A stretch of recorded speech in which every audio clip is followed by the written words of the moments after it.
He treated me like furniture. He snapped his fingers at me like I was a servant. He didn't even look at my face when he tossed out those 2 words, "You're fired." What he didn't know was that I didn't work for him. I owned the breadth of the building he stood in. I held the lease on the infrastructure, the data arteries, the server cooling systems, and every square inch of priority bandwidth his company relied on. When he snapped his fingers in my ear, he didn't just insult a woman, he inadvertently triggered the self-destruct clause in his own infrastructure agreement. I didn't argue. I didn't correct him. I just quietly packed up my laptop and toggled his comfort off. Watch how fast a tech empire crumbles when the room hits 85 degrees Fahrenheit and every VIP privilege vanishes with a single click. Welcome to the most expensive lesson a golden boy ever had to learn. Never snap your fingers at the person holding your power switch. Have you ever been talked to like you were furniture? It happened over something stupid. Temperature, not money, not performance, heat. A man snapping his fingers because he felt cold and decided that meant I should serve him? My name is Marin Caldwell, 43 years old. I was seated at the far end of the long conference table during a joint venture signing, laptop open, eyes on HVAC load numbers, boring but essential data.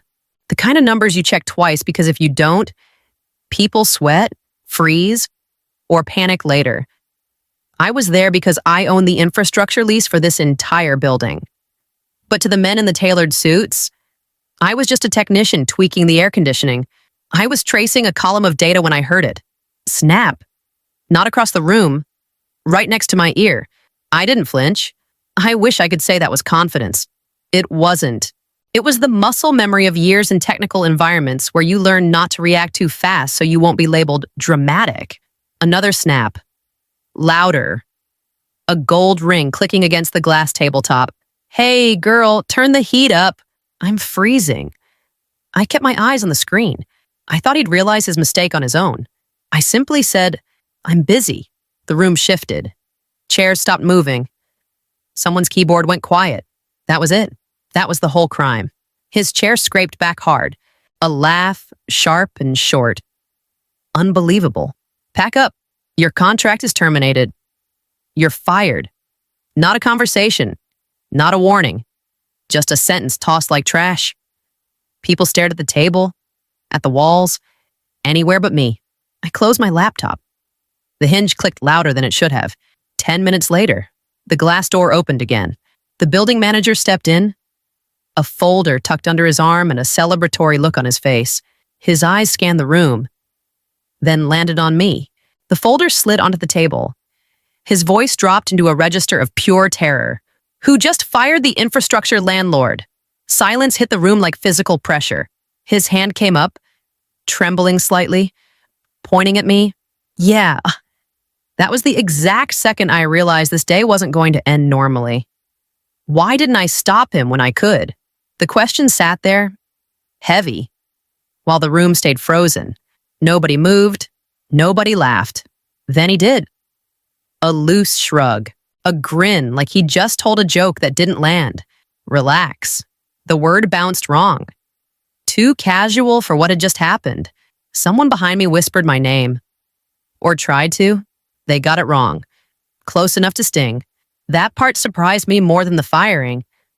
I'd worked in this building for years and half of them still didn't know who I was. The building manager didn't speak. He stared at the folder like it might crawl away. His face had gone pale. The way people look when they realize they've walked into traffic. I could have explained. I could have cleared it up in one sentence. 2. Maybe. I didn't. My hand went to the laptop instead.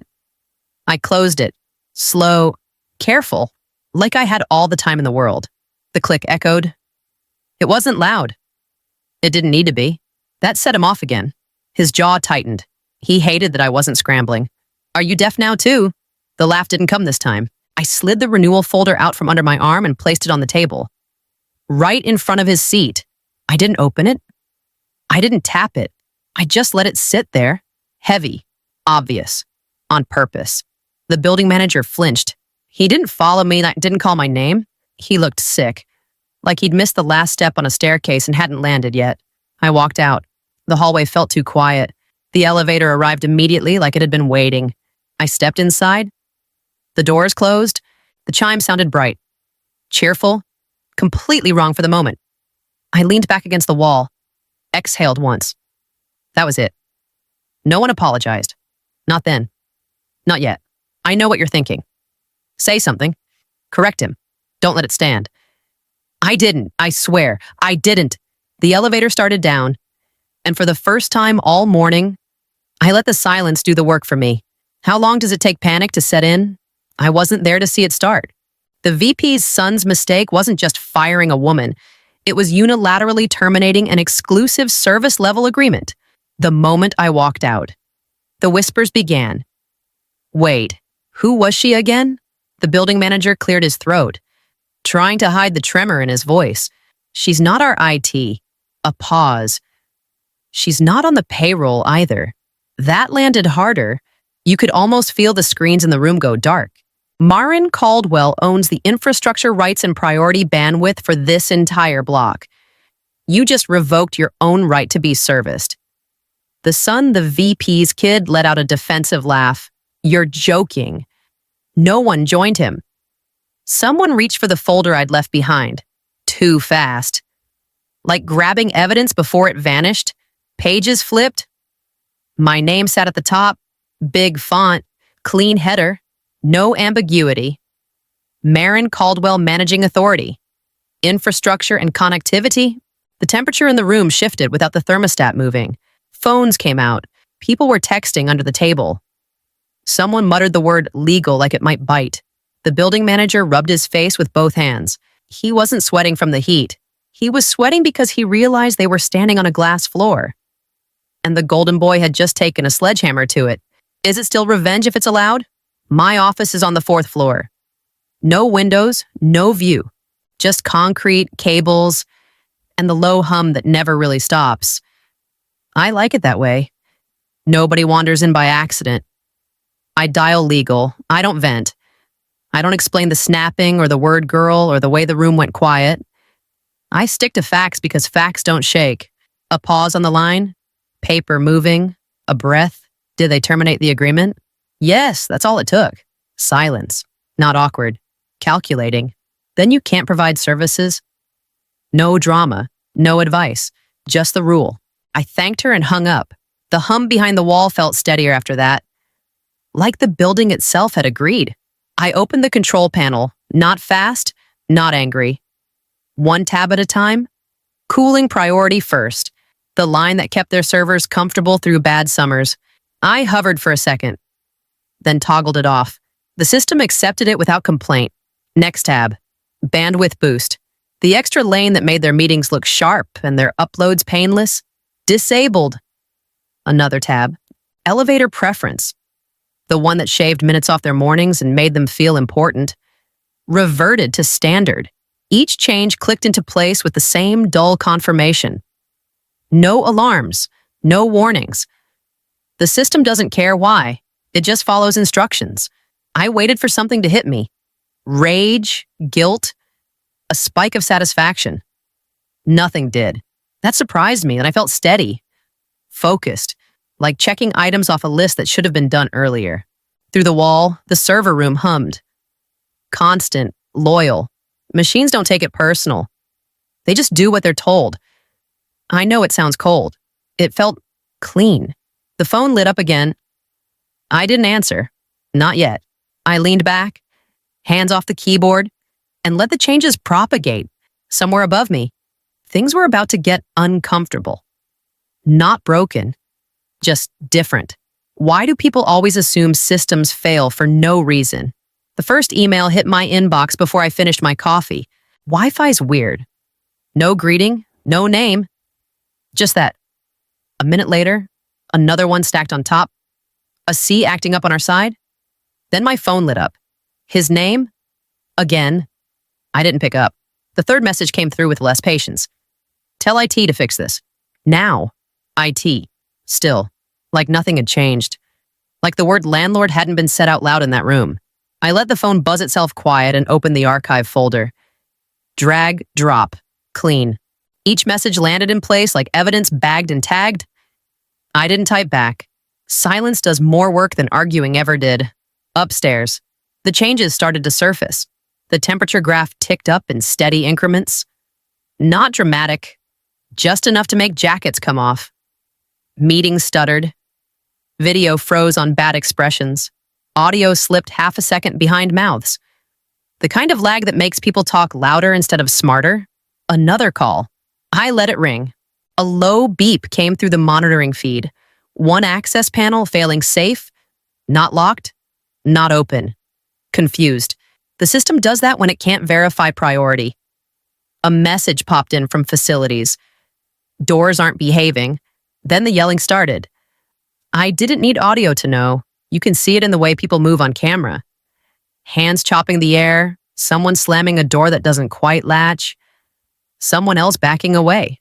My phone lit up again. Fix it. No hello, no name, no apology. I archived that one too. If you've ever been blamed for something you didn't break, you know this feeling. The building kept humming. The systems kept following instructions.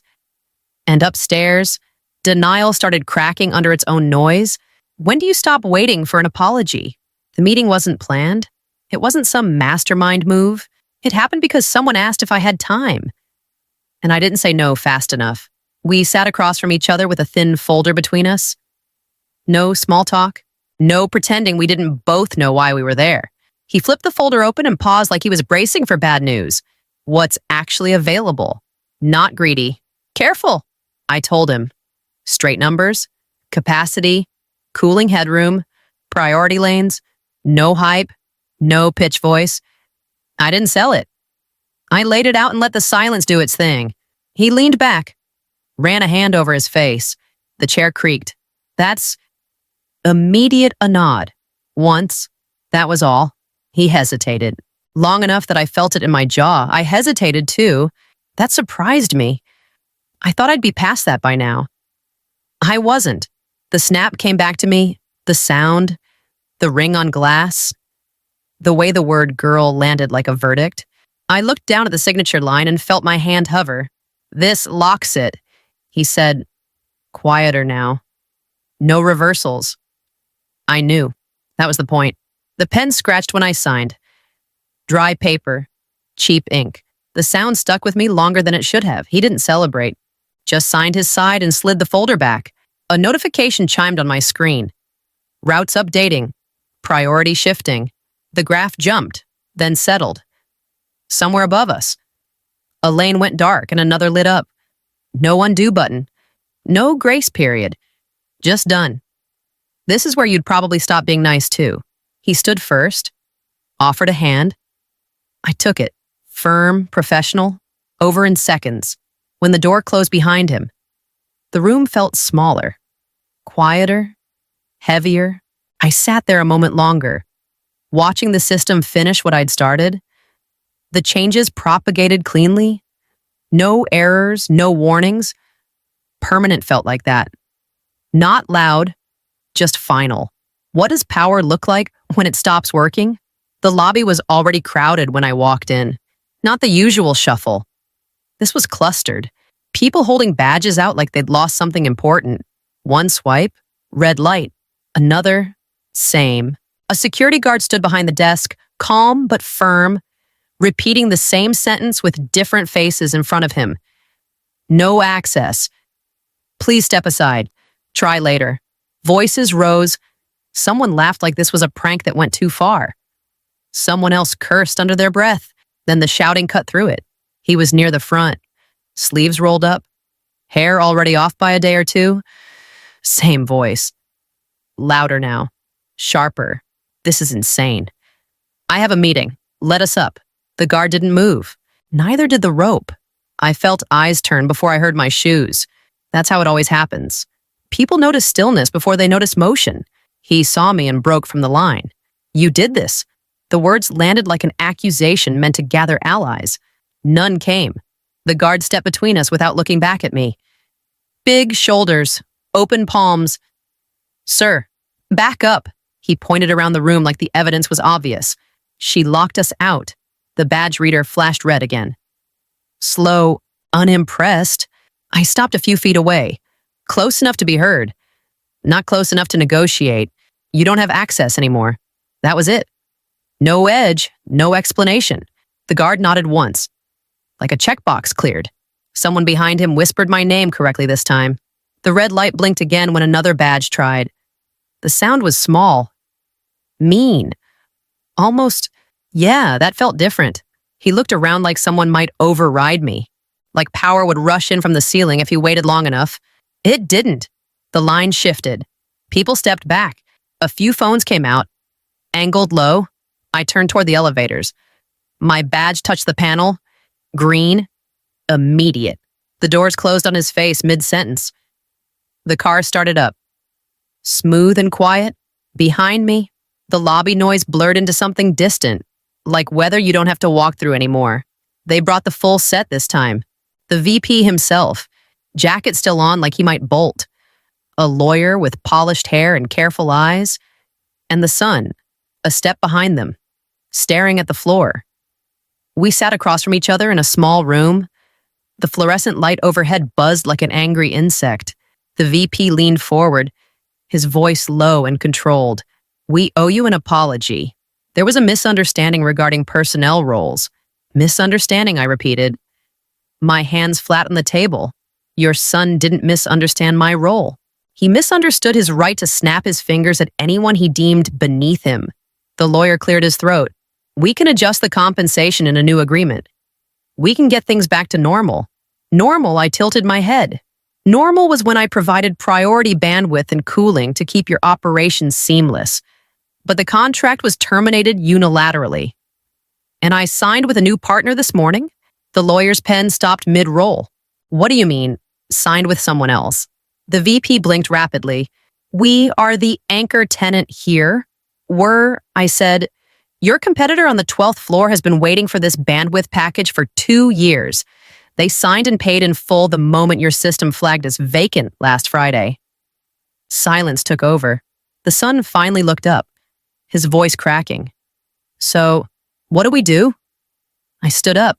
The sound of my chair legs scraping against the floor was loud and final. You have 48 hours to migrate your servers before the infrastructure auto shuts down per security protocol. Money can't buy back time. And it certainly can't buy back the respect you threw away. I walked out. The buzzing light kept going steady. Annoying and impossible to ignore, exactly like the snap in my ear. How do you remove a company without raising your voice? The answer lies in friction. The friction of metal on concrete and the friction of arrogance meeting reality. On Tuesday morning, the freight elevator went into indefinite maintenance. There was no mechanical failure. The infrastructure system simply stopped recognizing their priority clearance. A handwritten notice was taped crookedly to the doors. No explanation. No apologies. Then, the panic set in.